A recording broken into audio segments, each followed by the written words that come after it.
ना कहेलू लाग नहीं बुका हो। हेलो हेलो, अरे बोला ना ये जा।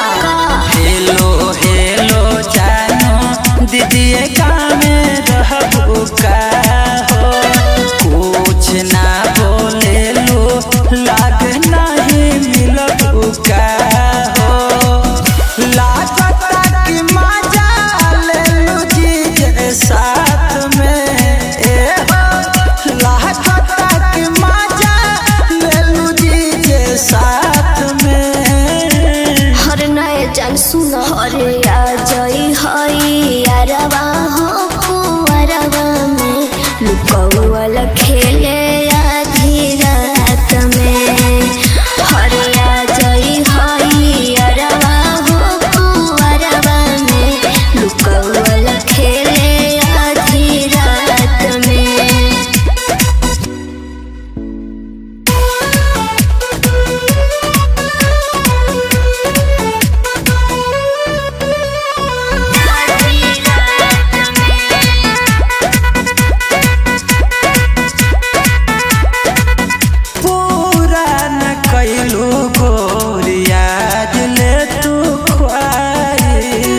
सोचनी अचानक दे हम तोहके सरप्राइज। बात झूठी बुझला ना। पूरा न कइलू गोरिया जले तू ख्वाहिश।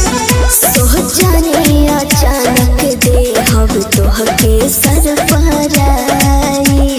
अच्छा ठीक है बा। कोई महीना टार देलू बात बात में। कोई महीना टार देलू बात बात में। जानू सुनो हरे आ जाई हई अरवा हो अरवा में लुकौल खेले आधी रात में।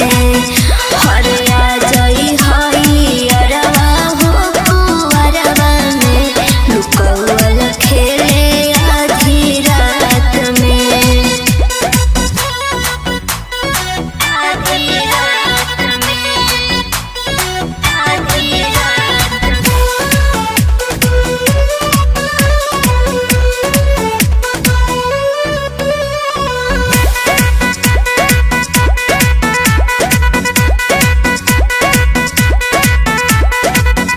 तोहरे चक्कर में भइल लोकुस बदनाम हो।